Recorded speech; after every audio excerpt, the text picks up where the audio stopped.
113. 113. Hmm.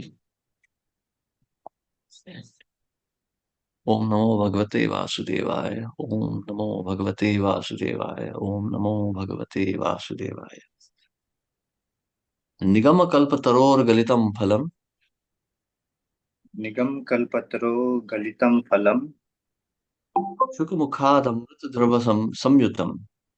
Sukmukhad amrita drava samyutam. Vivat Bhagavatam rasam alayam. Pibat bhagavatam rasam alayam. Muhur aho rasika bhuvi bhavuka. Mohur aho rasika bhuvi bhavuka. पढ़ता हूँ प्रभु जी. Translation. O expert and thoughtful man, relish Srimad Bhagavatam, the mature fruit of desire tree of Vedic literature. It emanates from the lips of Sri Sukadeva Goswami. Therefore, this fruit has become even more tasteful. Although its nectarian juice was always relishable for all, including liberated soul. Purport.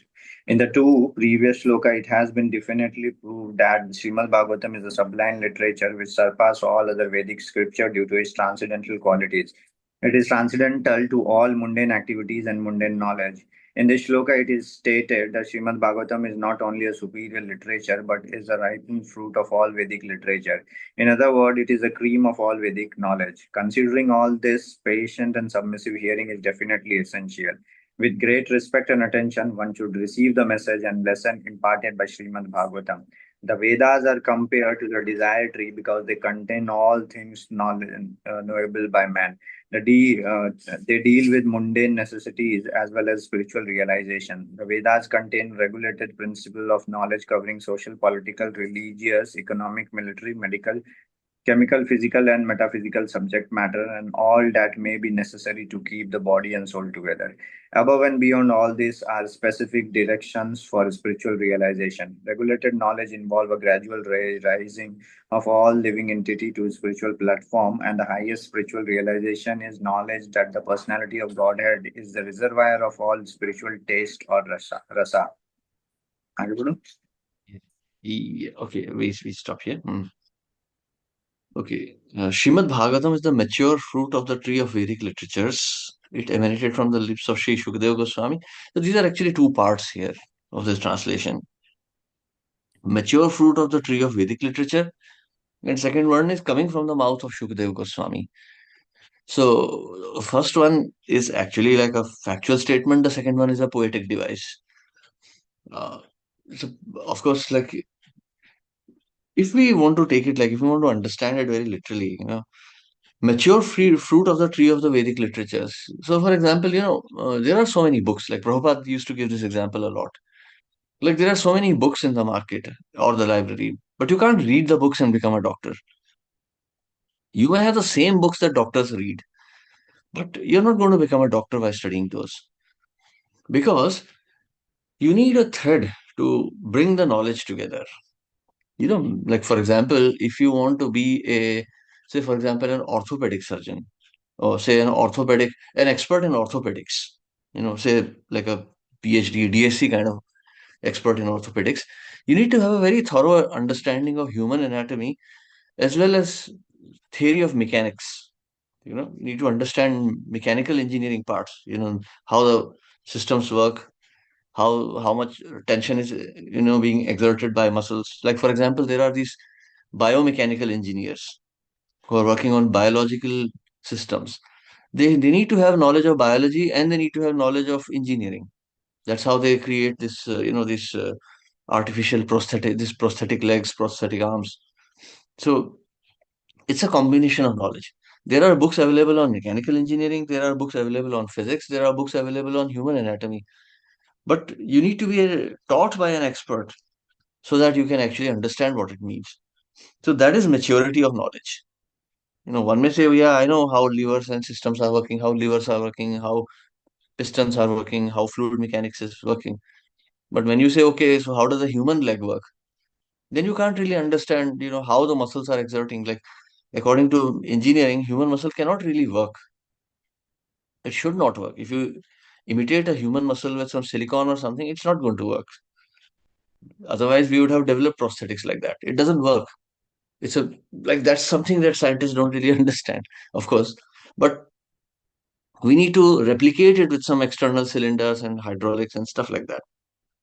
So that is a maturity of knowledge, that you are able to thread the knowledge together and come up with a working solution.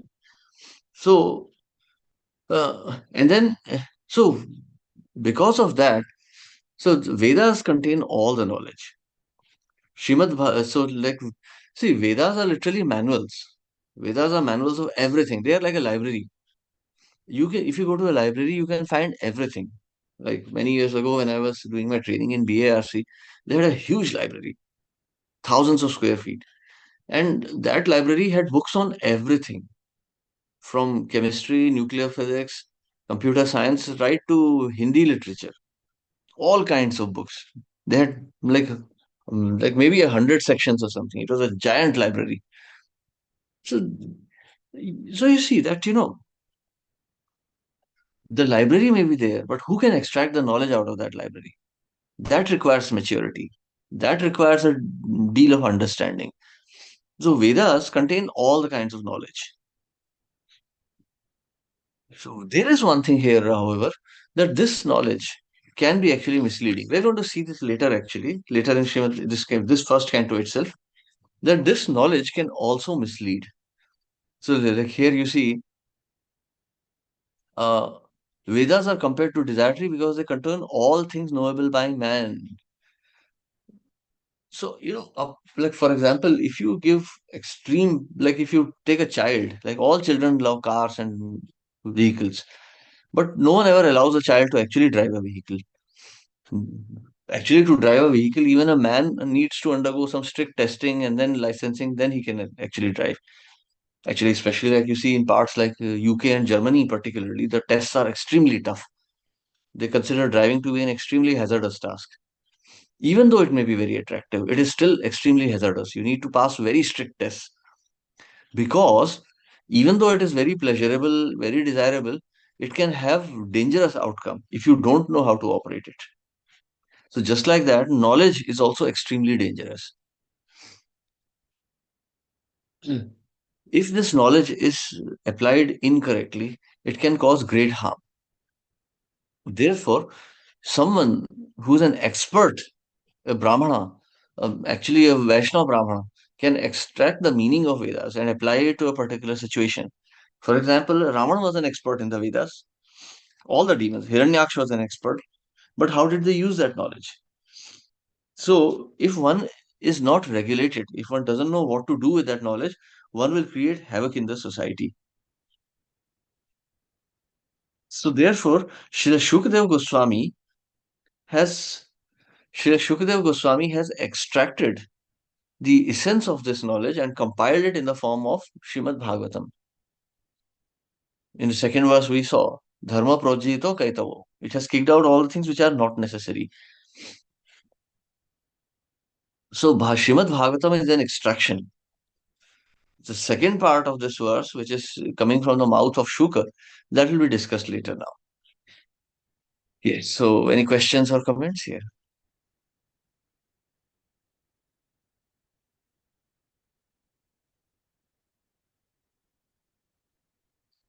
Okay. So, while we are at it, there is a little more discussion we can have on this. See, uh, how is Shukdev Goswami able to extract this? Why is no one else doing it?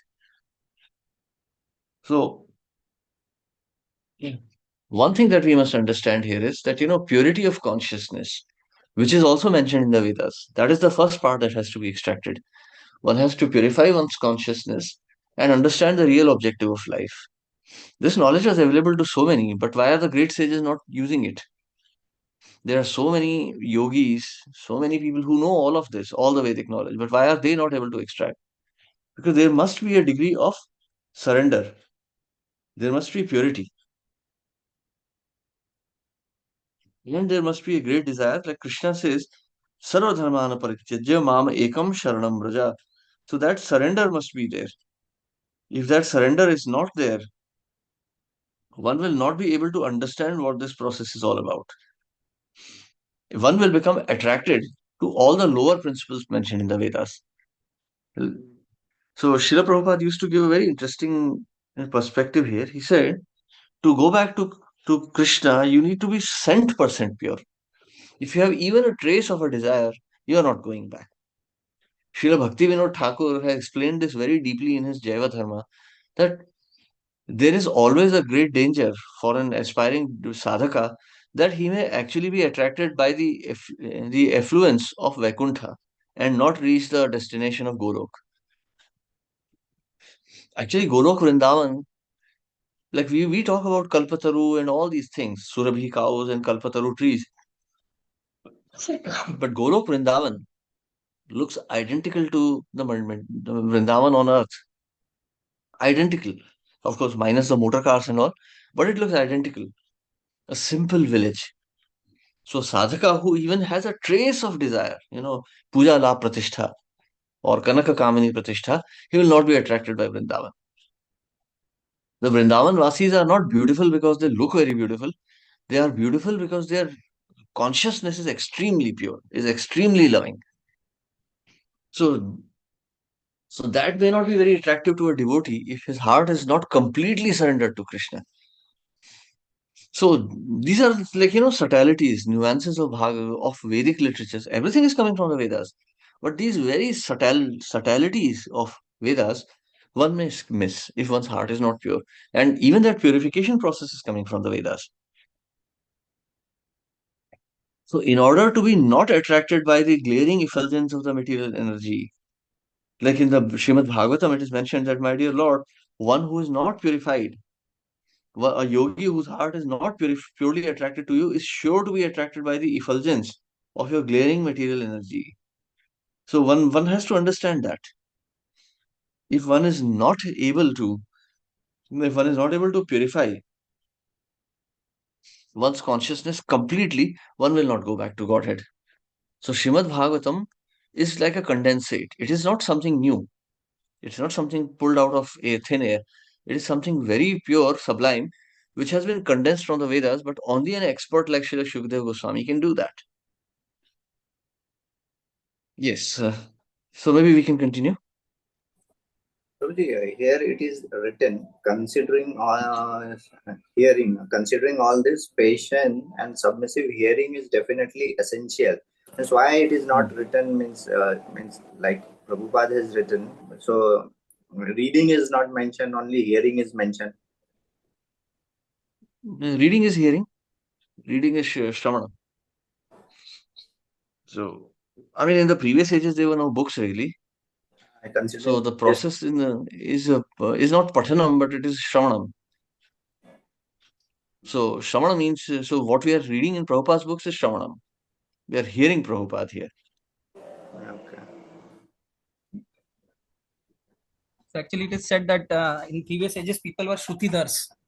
The people who were like more like Brahmanical and pure Kshatriyas, like they could hear and remember for a lifetime. So the need for compiling was not there, right? That's the reason, like when all these Vedas got compiled, like Vyasdev was like Vyasdev took up this mission of compiling the Vedas and then writing the Vedas. So all this takes place that during the fringe time, like transition from Dwapar to Kali Yuga. Previous that there were no writing practices. Everything by hearing from a pure devotee, hearing from a expert. Right. Well, not only our these Vedic speakers, even all other things also, like all this Charak Samhita or any other Samhitas and everything. Everybody only oral reception. So therefore, hearing is always mentioned because our devotional practices are for all ages actually. Right. Hare Krishna. हरे कृष्ण ठीक है आगे बढ़ता हूँ every living entity beginning from Brahma, the firstborn living being within this material world, down to the insignificant and desire to relish some sort of taste derived from sense perception. These sensual pleasures are technically called rasa. Such rasa are of different varieties. In the revealed scripture, the following 12 varieties of rasa are enumerated: Rudra, anger; Adbhuta, wonder; Shringara, conjugal love; Asya, comedy; Veera, chivalry; Daya, mercy; Dasya, servitorship; Sakya, fraternity; Bhayanaka, horror; Vivasa, shock; Shanta, neutrality; and Vatsalya, parenthood. The sum total of all these rasa is called affection or love. Primarily, such signs of love are manifested in adoration, service, friendship, parental affection, and conjugal love. And when these five are absent, love is present indirectly in anger, wonder, comedy, rivalry, fear, shock, and so on. For example, when a man is in love with a woman, the rasa is called conjugal love. But when such love affairs are disturbed, there may be wonder, anger, shock, or even horror.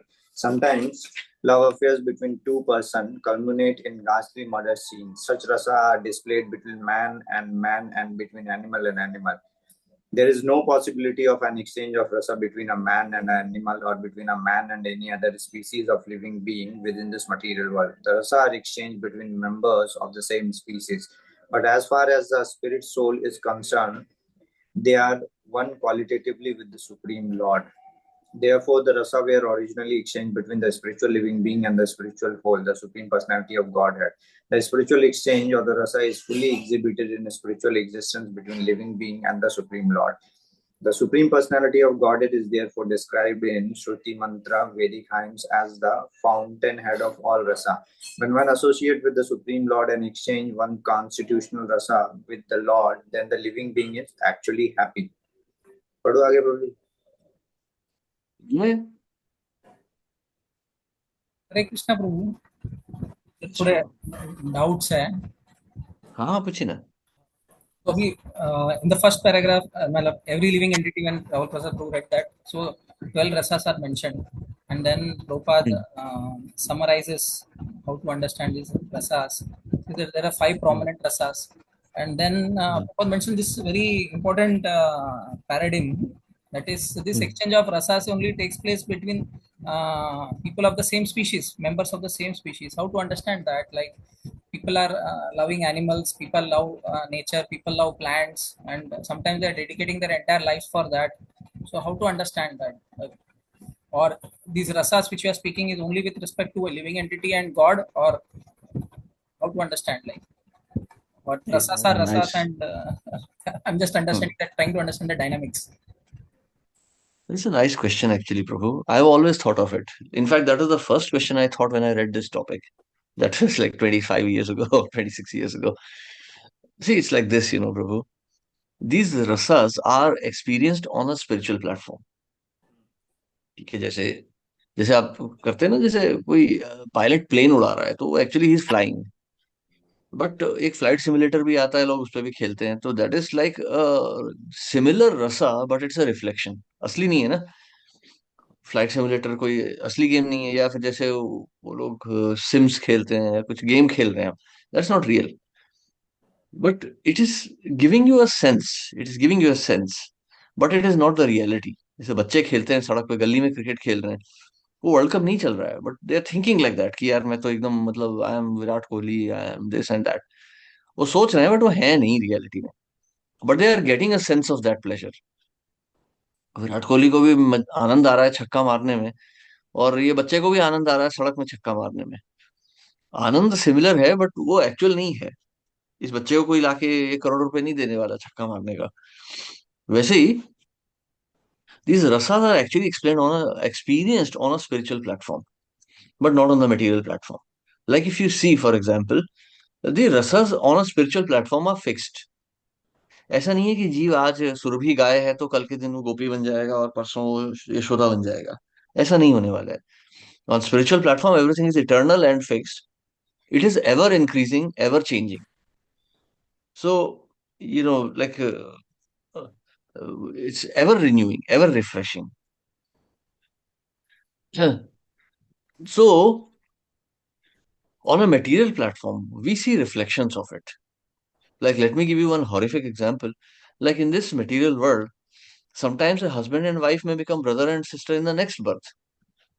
They will still exchange rasa, but that nature of the rasa would be different. That is not going to happen on the spiritual platform, because here the bodies are changing all the time. You know, so every time, dehino asmin yatha dehe, one body after another. It keeps on changing. So rasa also changes. Father and son may become brothers. Father and son may become neighbors.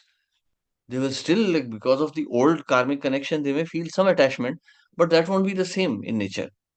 The rasa would change. So that means it's a reflection. Just like a boy, like, school boys. So when they are playing cricket, then they think, oh, they are Virat Kohli or, whatever, Kapil Dev or whatever. But when they are playing football, they'll think, oh, I am Lionel Messi, I am Ronaldo, Ronaldinho. They may think like that. They are thinking whatever they want. Their rasa is changing. But not that Lionel Messi will come and play cricket or Virat Kohli will go and play football. So this is a very crude example I'm giving, but this is how it is. So in this material world, all the rasas that we are seeing are mere reflections. So reflections change. Like if you see, for example, your face in water, especially like you can't see it here, but if you go beyond Panvel and all where the water is actually calm. If you see, for example, you look at your face in a pond of water, see the reflection, it looks like you. Then you drop a little piece of stone in the water. Immediately there will be distortions. Your face will start looking different. Because, but if I drop like a little, that same pebble, if I drop on your face will remain the same, nothing will happen. But because reflection is not reality, it is just a creation on the surface of the water. When the water surface is disturbed, this reflection is disturbed. So these rasas, supposed rasas in the material world that we are experiencing are just reflections. So reflections of spiritual identity on the fluid reality of the material nature. And when this material nature changes, this reflection also changes. So we have love between man and dog, man and cat. But that is not really love. That is just a reflection. So why Srila Prabhupada here says that this is not possible? Because it is not supposed to be there. Well, let me give you a very gross and very crude example. Once a man was arrested in USA for having sexual relation with his car. And they arrested him. They did psychiatric evaluation. They found, yes, he was sexually attracted to automobiles. Now, what kind of a rust can that be? At least we can say a cat or a dog has some form and some life symptoms. But what about a car? It is like car is a gross material. It's just a dead object. Even if you love cars, you still will not accept that they are living entities. But this man was attracted. There's even a psychiatric term for it. I don't know what they call it. There's some psychiatric term for such attraction. So, so these are perversions. Even the so-called love between mother and son is also a perversion because that's not a reality. It's just a reflection. So, according to Vedas, humans and animals are not supposed to live together. Like cows are also kept in sheds outside. Dogs and cats should be outside the home. No animal should live inside with human beings. If you remember that verse, yam yam vapi smaran bhavam tyajat ante kalevaram. So bhav should not change. So dogs, cats, they are unclean animals. They should stay outside. Cows, for obvious reasons, you can't keep them inside the house. Cows and bulls. So one may have some affection for them, but there is no rasa there. Like Krishna also keeps cows. In fact, Krishna's relationships with cows is much deeper. They are actually in Dasya Ras also, like Dasya and Vatsalya Ras, some combination that's mentioned in Nectar of Devotion. But that is not really a ras in the material platform. So these rasas are not supposed to be there. If they are existing, one can understand that perversion is increasing. So humans and animals are not even supposed to be together. Does that answer your question, Prabhu? Yes, Prabhuji, to quite an extent, I'm getting it because good. This type of attraction or loving exchange is taking place between different relations, but it is found to be like something like it is coming natural to many of them. It's not like they think about it, meditate upon it, and then they are doing it. Some people are naturally Hmm. attracted towards dogs or cats. Some people are naturally attracted towards plants, and therefore we see they are doing all Hmm. type of gardening and everything. But Yeah. yeah, so how do you understand? Like even the point which you mentioned was very nice. That you clarified that there may be some attraction for these, but you don't bring them into the homes and start cultivating them. Okay, so in the previous ages also there were all these things that like goshalas are there and horse stables are there. So people are taking care of them, but so how is taking care of them and different from the exchanges between human two human beings? The emotion seems to same. Yes. Like I said, Prabhu, a relation between two humans is not as degrading as relation between man and animal. Okay. It doesn't degrade the consciousness to that extent. Of course, there are sinful attractions, like extramarital affairs and all are very sinful. So even they are prohibited. Like one may say, oh, one may say, oh, I love my neighbor's wife, but that is prohibited. You are free to love your neighbor's wife also, but you have to. That's an there will be an implication. I mean, Jiva is free to do whatever he feels like, and that's why he's here in the material world. But he should not do what he's free to do. In fact, according to Vedas, even a husband and wife are not supposed to be too intimate with each other. So, for example, because someone was asking me this question many years ago during one of our sessions. So, I even checked out Kama Sutra. Uh, just one moment, please. There's some call from the temple.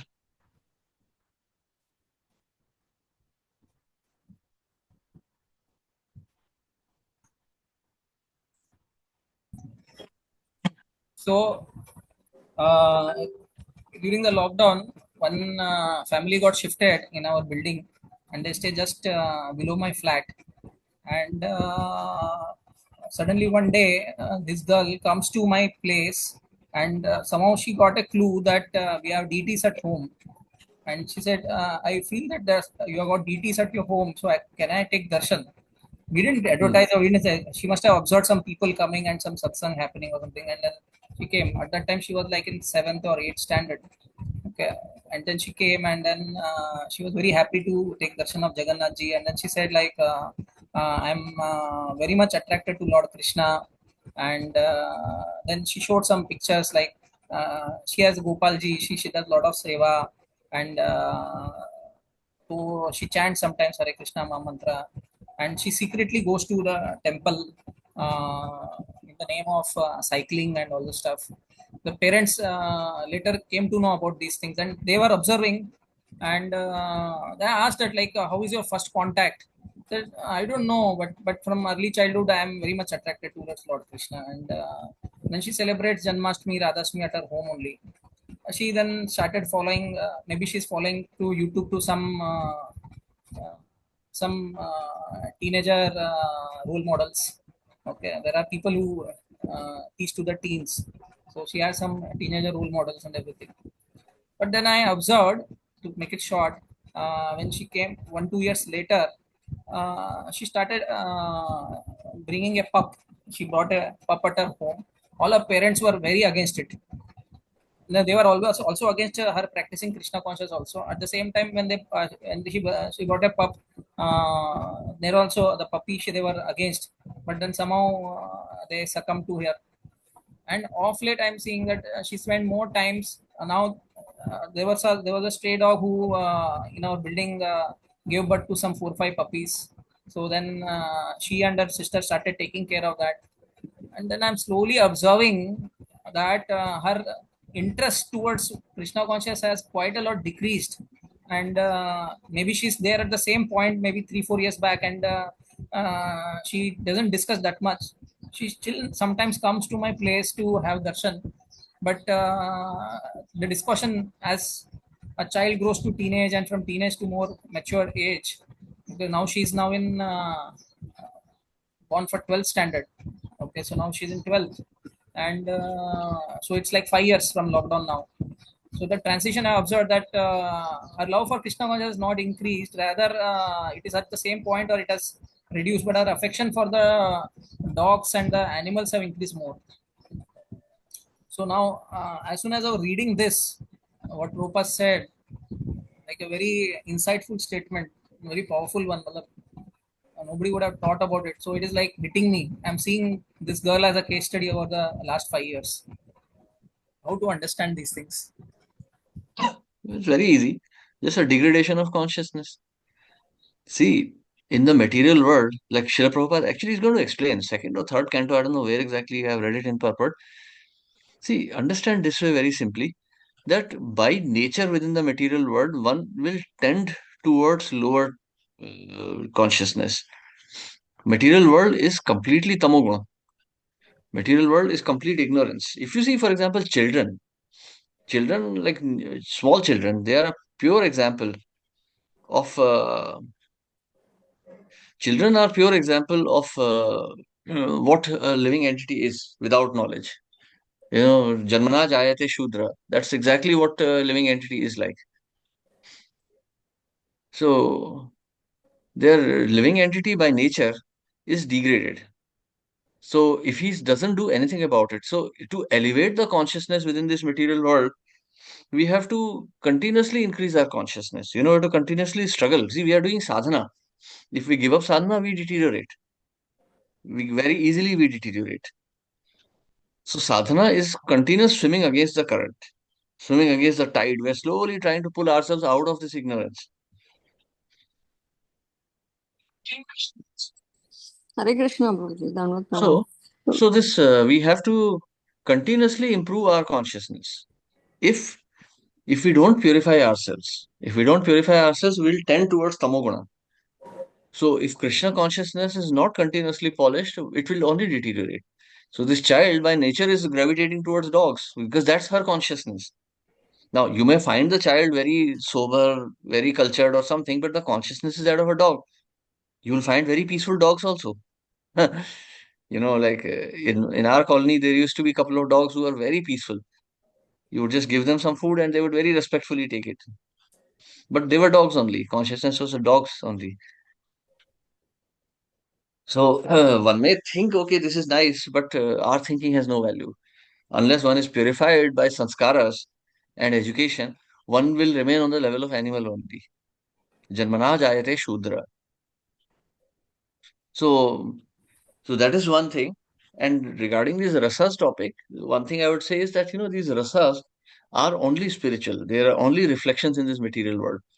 The more we go on, so the reflections in between human and human are very strong, but reflection between human and animal, human and plant, which is a further degraded species, and eventually between human and inanimate objects.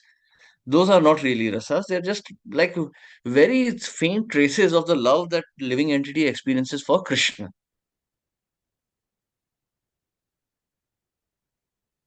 So it is more like a living entity is whatever the emotions are imbibed in the soul. The living entity is trying to experience from other living entities or uh, maybe of the same species or other species, and sometimes even with the non-living things, like all these things nowadays coming like Alexa and everything, and even humanoids and robots and all the stuff they are proposing, androids they are proposing. So these are like these will become true friend and compatriots of people in the future. Yeah, because we are so deprived. Yeah, this case study, I felt like it was interesting because it happened in front of me in the 5 year span, 5 6 year span.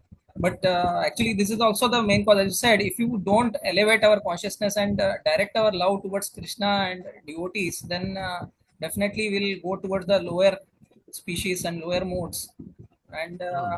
when we see it in the same lifetime, we find it surprising, because for me it was surprise, or it was like what a lot of questions to come. Now I'm getting the clarification from this paragraph. But it can be slow as like we may degrade over the lifetimes. Yes, Like yes. in the I next mean, how do lifetime. you think how do you think the living entity falls from the level of Brahma? Mm, true, true. No one enters this world as as an insect or an animal. Everyone enters as Brahma and gradually deteriorates. Gradually deterioration. If you remember the story that Narad Muni speaks to Haryashvas, the sons of Daksha, he says the same thing. There is a hole in the ground, and anyone seen entering that hole is never seen to be coming back. Because once you have been captivated by the material energy, It's a very, very dangerous situation. Like this lecture Srila Prabhupada has given, and even Keshavananda Prabhu was explaining this point once, that try to finish Krishna consciousness in this life. You don't know when you will get the next opportunity. This yoga bhrashta, you don't know after how many births that you will get another Vaishnava birth. So very, very dangerous situation. Don't waste it.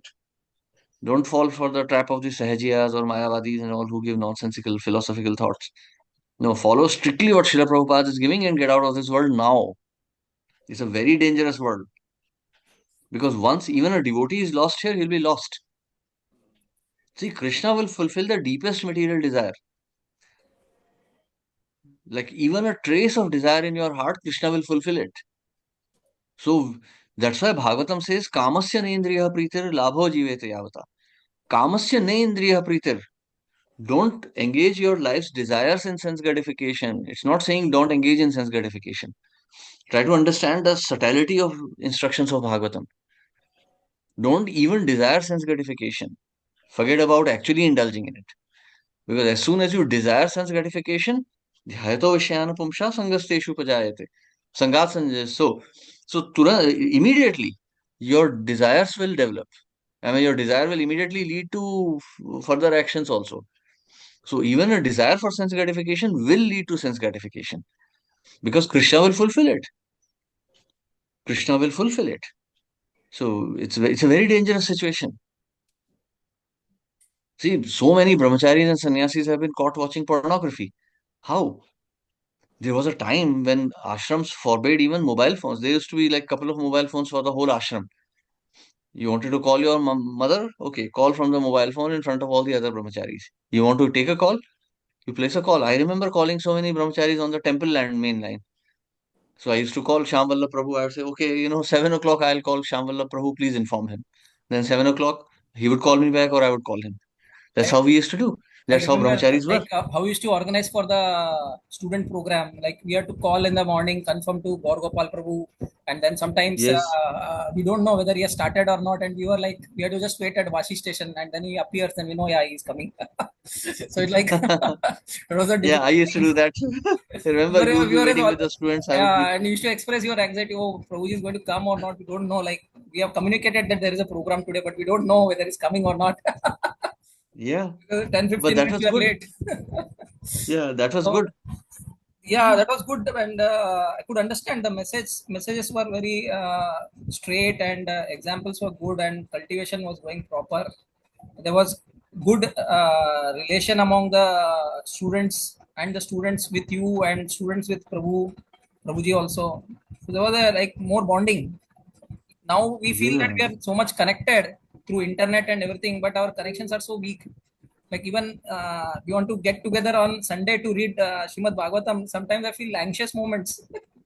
Like where are the people? Our 4 5 people we are not able to gather together nicely. Yeah. So the thing is like this, Prabhu. That material nature is actually what you're talking about is exactly what this purport is saying. That Vedic knowledge is vast and a person with impure consciousness will get confused. So internet is an immense power. And as soon as there is even a trace of degradation, one will degrade. Because internet can provide whatever you want. Just type it and Google shows you. Now ChatGPT, it will tell you also more details. So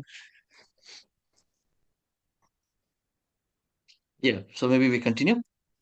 Hare Krishna Mataji Prabhu. has a doubt here. Hare Krishna. Yeah.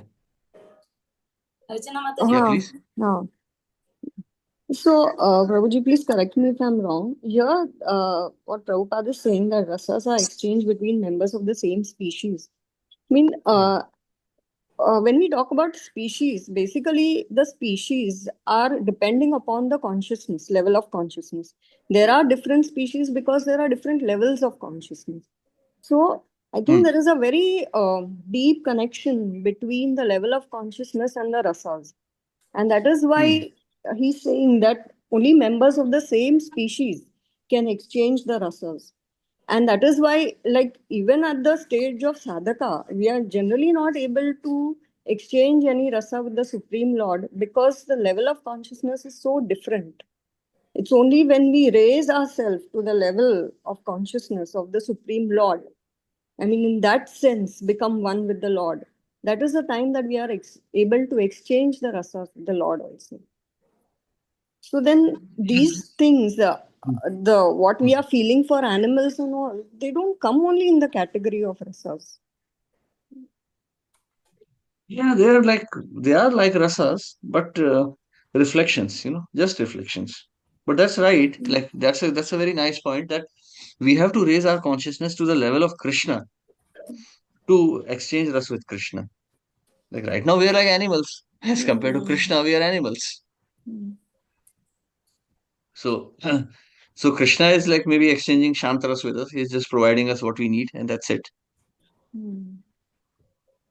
So, I mean, that this is such a power-packed statement that is the rasas are exchanged between members of the same species. We actually go to analyze it. It's so deep. What Prabhupada is actually trying, it's like a sutra. What Prabhupada is Yes, saying in that this. is true. So Bhagavatam we should think like from hundreds of directions. What Srila Prabhupada is saying here, because Srila Prabhupada's comments are very very profound. They go very deep.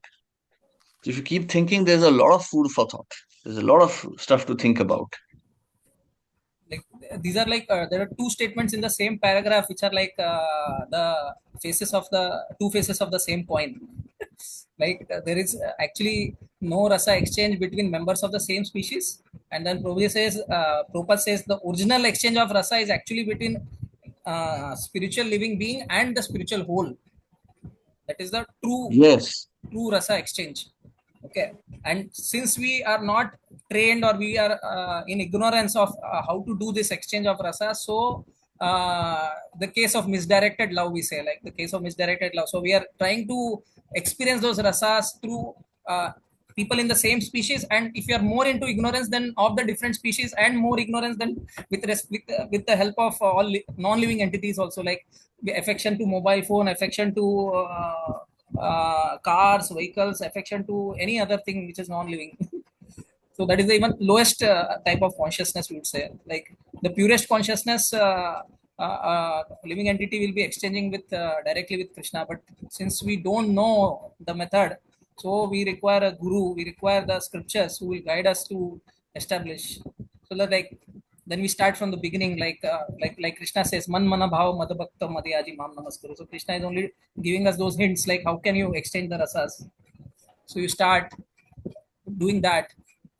And then I'm now thinking that it is very rightfully said, like in our sampradaya, we are always very safely asked to render service in the mood of dasya, because in all other cases we can get misdirected again. We may fall into those reflective emotions. We may think that we are doing great, we are exchanging, we are having loving exchange with Krishna, but then that would be very perverted only, very crude actually, very diluted, not the purest form actually, like more elusive, not real. So starting with dasya, as Krishna reciprocates, and as it is mentioned, like when we are refined ourselves, when we are purified ourselves to the 100% consciousness, we'll know our spiritual position. So we know our swarupa, then the actual rasa will start. And as it is said, it is not immediate transition. Slowly, as we purify ourselves, we will identify, and then that type of rasa exchange will start happening. So we don't have to artificially do any of these things. So we need to just follow the pure devotees, the acharyas, and they will tell, like like dasya is the best way to reciprocate and begin with. Is my understanding okay, Prabhu? Yes, absolutely. Absolutely. Actually, this Yes. even goes to prove one more point, na, that originally we have been in the spiritual world and we have experienced that rasa. And that memory, no matter how many births we take in the material world, that taste was so high, or that always lives.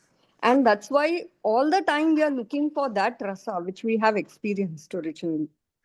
And that is a time, like that is the way we get into all the problems that we do get in this material world, because all the time we are searching for that original taste of nectar that we had. Mm. Yes. So, of course, I mean, otherwise, how the rasa will come? We have never experienced it. Krishna is saying, Mamaeva Ansh Jivaloke. So, in spite of what, so many Gaudiya Math people say that living entity falls from Brahman, not from Vaikuntha. So, Srila Prabhupada never treated this very seriously. He said, yes, you have seen Krishna.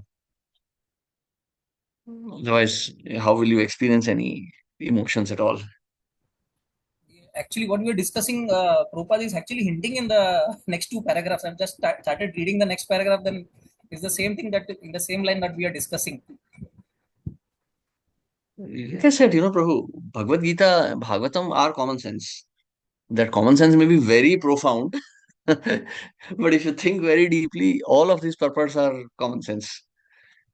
That's why Srila Prabhupada was so admired by professors.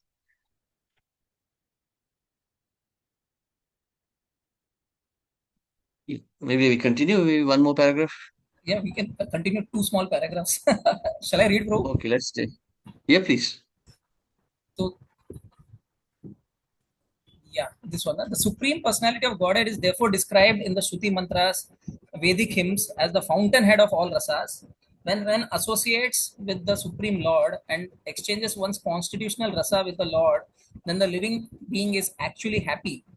These Shruti mantras indicate that every living being has its constitutional position, which is endowed with a particular type of rasa to be exchanged with the personality of Godhead. In the liberated condition only, this primary rasa is experienced in full. In the material existence, the rasa is experienced in the perverted form, which is temporary, and thus the rasas of the material world are exhibited in the material form of raudra, anger, and so on. Therefore, one who attains full knowledge of these different rasas, which are the basic principles of activities, can understand the false representations of the original rasas, which are reflected in the material world. The learned scholar seeks to relish the real rasa in the spiritual form. In the beginning, he desires to become one with the Supreme. Thus, less intelligent transcendentalists cannot go beyond this conception of becoming one with the spiritual whole without knowing of the different rasas. Should I pause now? Yeah. Okay. Hmm. So, Yeah, this is like the answer like to what we were recently discussing. In see the this one. Shruti mantras indicate every living being has its constitutional position, which is endowed with a particular type of rasa, which is to be exchanged with the personality of Godhead. Mm. So, in the liberated condition, only this is enjoyed. Like a sick man also has some pleasure, like in hospitals. When patients are for long-term treatments in hospitals, they give some small treats once in a while. Like, they'll give you maybe one Parle G glucose biscuit. They may give you a little bit of pineapple juice, something, some mashed banana. That's like a little treat, which is not really a treat for a healthy person. But you may say, oh, this is a treat. Even in prisons, they'll have some celebration. Diwali, okay, they'll give some, say, gulab jamuns during Diwali. But that's not something to be enjoyed, because a free man can enjoy any of that. But a prisoner also gets some privilege. So Krishna is not cruel. Every living entity has some pleasure. Like, I don't remember who it was. Like, it was some very famous English author who was writing that he was like once sitting in the forest and he saw a snake come out. And then this snake, like, such a creature snake is, so much in ignorance.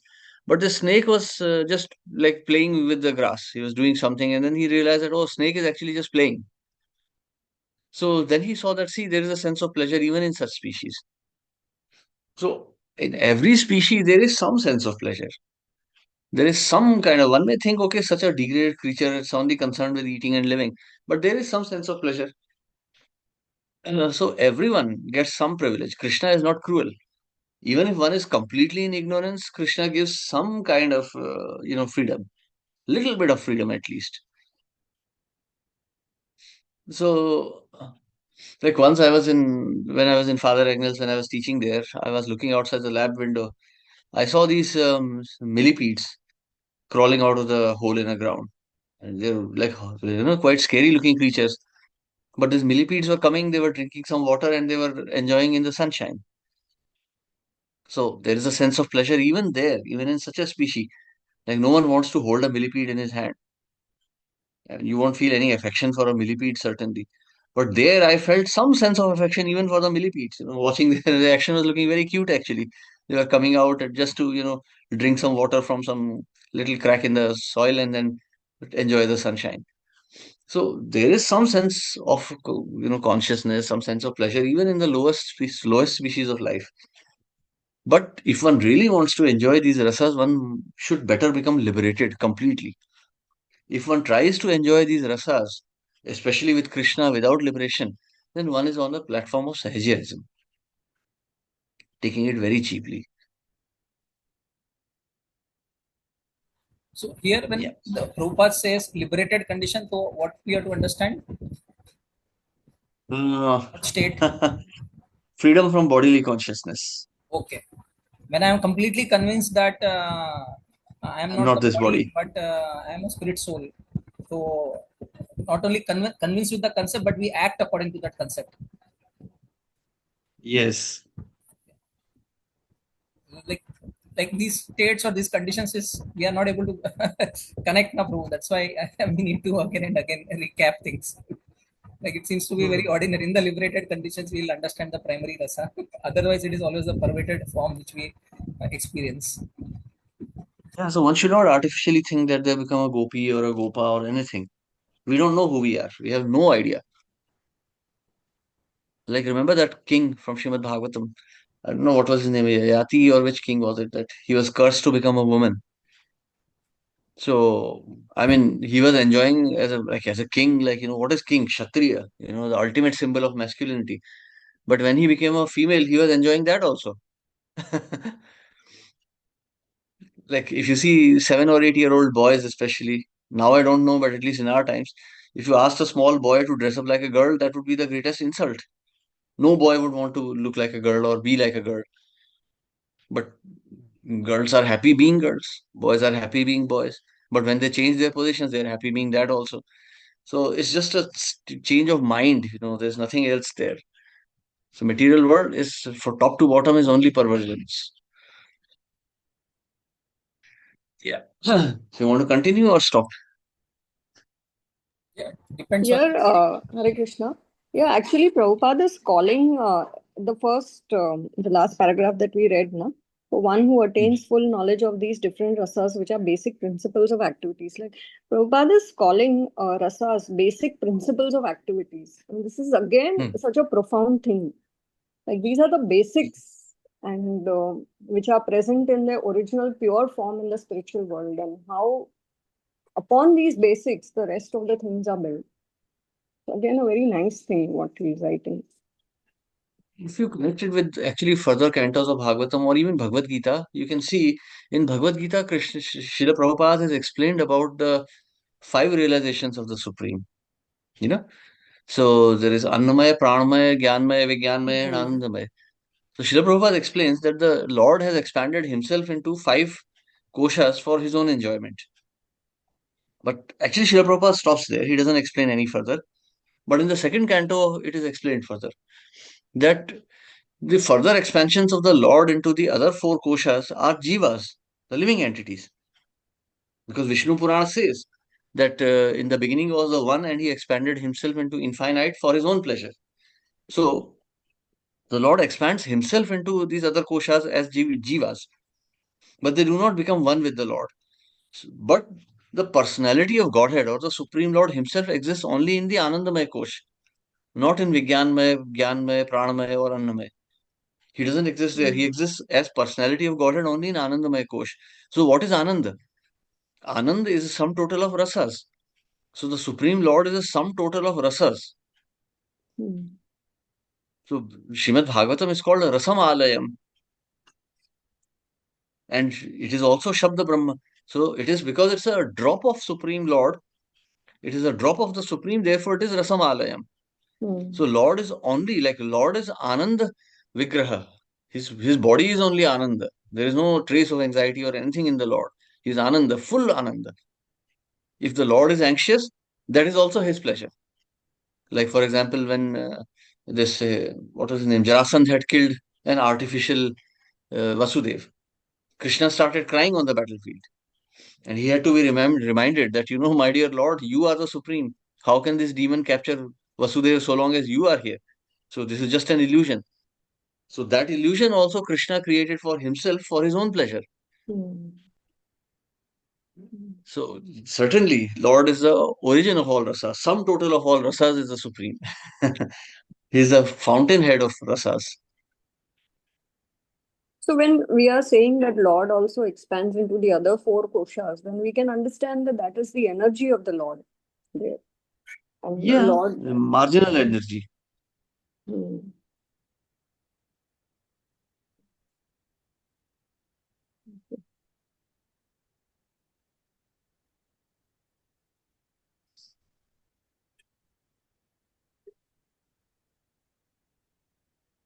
Shall we read ahead? Yeah, if you want. So in this sloka, it is definitely stated that spiritual rasha, which is relished even in the liberated stage, can be experienced in the literature of the Srimad Bhagavatam due to its being the ripened fruit of all Vedic knowledge. By submissively hearing this transcendental literature, one can attain the full pleasure of his heart's desire. But one must be very careful to hear the message from the right source. Srimad Bhagavatam is exactly received from the right source. It was brought by Narad Muni from the spiritual world and given to his disciple Sri Vasudev. The latter, in turn, delivered the message to his son Srila Sukdev Goswami, and Srila Sukdev Goswami delivered the message to Maharaj Parikshit just 7 days before the king's death. Srila Sukdev Goswami was a liberated soul from his very birth. He was liberated even in the womb of his mother, and he did not undergo any sort of spiritual training after his birth. At birth, no one is qualified, neither in the mundane nor in the spiritual sense. But Srila Sukdev Goswami, due to his being a perfect but Sri Shukdev Goswami, due to his being a perfectly liberated soul, did not have to undergo any evolutionary process for spiritual realization. Yet, despite his being a completely liberated person situated in the transcendental position above the three material modes, he was attracted to this transcendental rasa of the Supreme Personality of Godhead, who is adored by liberated souls who sing Vedic hymns. The Supreme Lord's pastimes are more attractive to liberated souls than to mundane people. He is of necessity, not impersonal. He is of necessity, not impersonal, because it is only possible to carry on transcendental rasa with a person. Hare Krishna. Again, a very profound statement going on. So, Actually, glorification of Shukdev Goswami, like why is the perfect person chosen for speaking Srimad Bhagavatam? see, it's like this, yam yam vapi smaran bhavam tyajat ante kalevaram tam tam evaiti kaunteya sada tad bhava bhavita. Life is just a progression of consciousness. Life is just a dream. This dream keeps on progressing further and further until the time we reach knowledge. And when we reach knowledge, when we reach true knowledge, then this dream stops. You remember the story of Ilval and Vatapi? So there are many such species. For example, this Ambika. Who was Ambika? She was the one who became Shikhandi. So she had taken a vow to kill Bhishma Dev. So she explains in Mahabharata, Shikhandi explains that I was Ambika. And Bhishma Dev also immediately recognizes Shikhandi. So when he sees Shikhandi, he says that I have taken a vow that I will not kill any warrior who has been a woman, who has been a woman in any life. So you see, Kshatriyas are also very purebred. So today, most of the people are like women only, sensuous. That's why men are so weak now, weak and selfish. Kshatriya means generous, powerful. Even like Karna, even as a wicked man, as wicked as he was, when Indra approached him for charity, he gave his Kavach and Kundal. Even though Surya Dev had warned him, he said, Indra will come to trick you. But Karna said, no, I cannot. I am a Kshatriya, I have taken a vow. I cannot go back from that. So even someone as wicked as Karna was honoring his vows. But today, so-called Kshatriyas, they are thugs, they are just low-class people, the so-called military men. They are just murderers, really. Today, the whole concept of warfare is just like murdering. So you see, so consciousness continues. That's why Bhishma Dev took a vow that I will not kill anyone who has been a woman in any life. So when he saw Shikhandi, he said, oh, this was Ambika. I can't fight him. He's a woman. He's not a man. So you see, consciousness continues from life to life. So woman who has become a man in this birth will carry the same consciousness. He may have a different sexual identity, a different gender identity, but consciousness is the same. Not eligible to be a kshatriya in that sense. So you see, so consciousness carries on. So Shukdev Goswami became liberated within the womb itself. So he remembered the Lord. So the question of taking a birth did not make him impure. Janmana jayate shudra, because we are born as human beings, but all our knowledge has been erased. So we are born as animals practically. Babies are like animals. Babies don't love anyone. When they say goo goo gaga, they are not really loving their mother. They are just dependent on their mother. You keep a baby for 6 months with a mother, and then you change the mother. And the baby will slowly adapt to the new mother also. He doesn't have any love or affection for the mother. He's just dependent on her. He's on Annamaya platform, not even Pranamaya. So, so consciousness changes. So an advanced devotee is an advanced devotee from birth itself. He doesn't need any sanskaras to be purified. He's pure because consciousness is already pure. He carries the impressions of the past birth and advances from there on. Srila Shukadeva Goswami is a perfect example of that. He is not influenced by ignorance. Prabhuji, Yes. what is the meaning of this sentence? I didn't understand. Yet, despite his being a completely liberated person situated in the transcendental position above the three material modes, he was attracted to this transcendental rasa of the Supreme Personality of Godhead, who is adored by liberated souls who sing Vedic hymns. Why is Prabhupada saying, despite his being completely, I mean, that is why though he is attracted. Why despite? See, above the three modes of nature is still the effulgence of the Lord, which is still attractive. Mayavadis are attracted by that. See, Sat Chit Ananda features of the Lord. So liberation is Sat feature. Chit feature is also very attractive. Okay. So So this as a yogis person, he become was attracted attracted to the Lord as a person. Means to as say. a person. Is Prabhupada See, hinting like Brahmavadis are also like liberated? So just being liberated, one may not be attracted to Krishna, but here is Prabhupada is saying that despite Shukdev Marshi being a liberated person, still he gets attracted to Krishna. Like it is not a necessity, but every liberated person will get attracted to Krishna. Something like that we have to understand.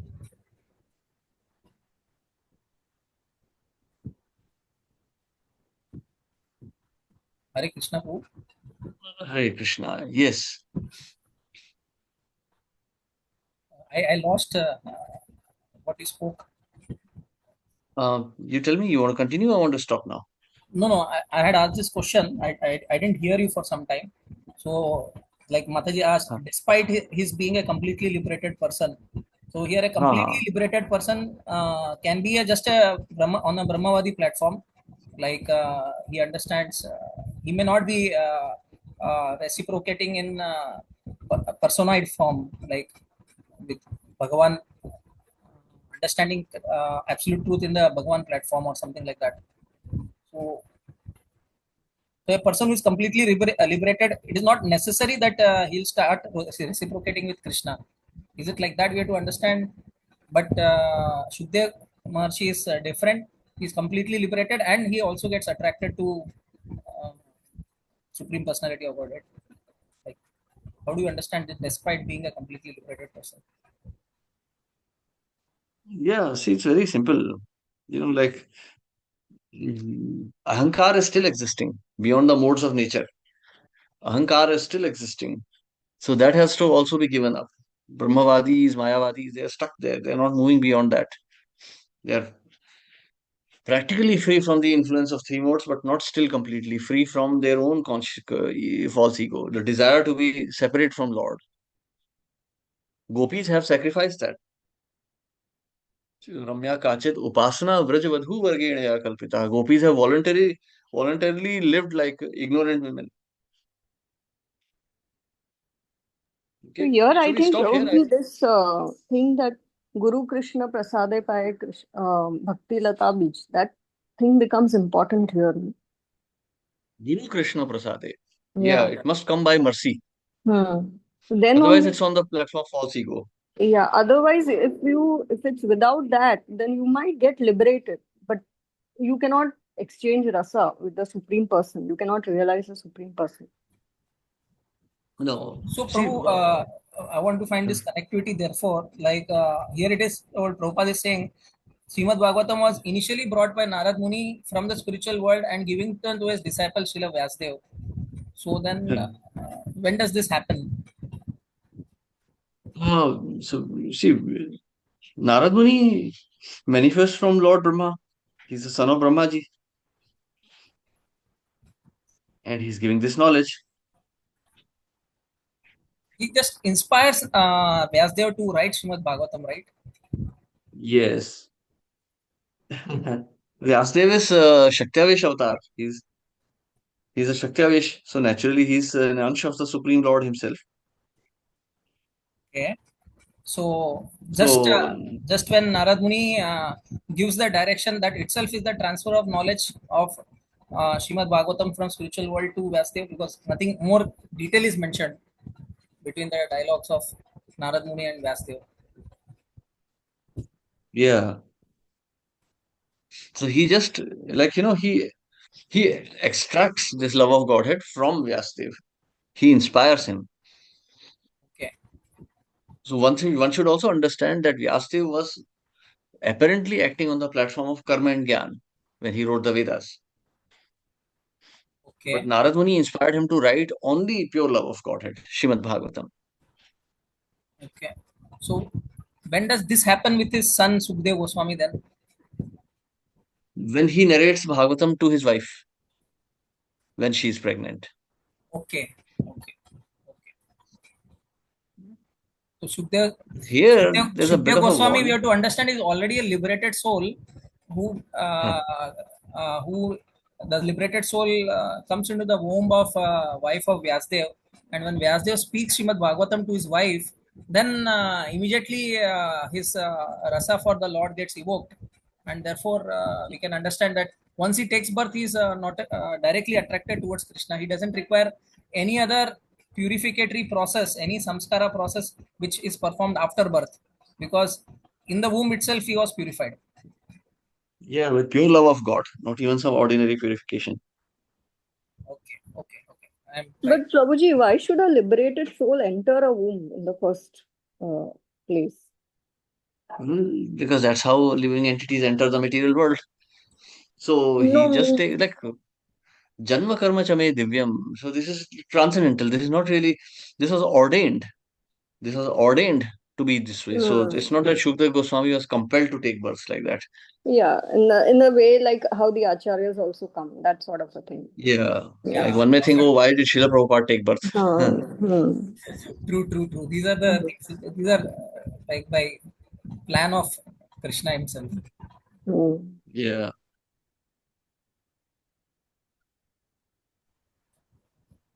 Feeling very nice to connect the links. Hare Krishna. Yeah, that's our meditation. Otherwise, we are also in ignorance only. Very bold. Nice. I think we can pause over here, so then the next part we can do the next class. Yeah. How do all devotees want it? I think today our discussion was so nice, and this because of the vibrations of the day also, because of Ram Navami. Oh yeah, this is no, it's like every day is a holy day if we are chanting. Some days carry special mercy. Yeah, of course. So it's like both sides. The day and the place is very important, but the living entity should be eager to receive the mercy. So if we close the door, then the day and the place also doesn't work. Day, place, time doesn't work because if we have a closed heart. So yes, maybe both sides. Of course, Lord is very merciful on this day, and maybe by prayers of devotees we could understand a little better than other days. Yeah, nice, bro. So shall we conclude today? Yes, let's. Any other doubts or discussion? Rahul Prasad, Prabhu, anything? Nothing, Prabhuji. Okay, Prabhuji. Hare Krishna. Thank you so much, Prabhuji. Srila Prabhupada Thank ki you. jai. Jai. Shri Prabhupada Thank ki you. jai. Have a good Hare day. Krishna. Hare Krishna.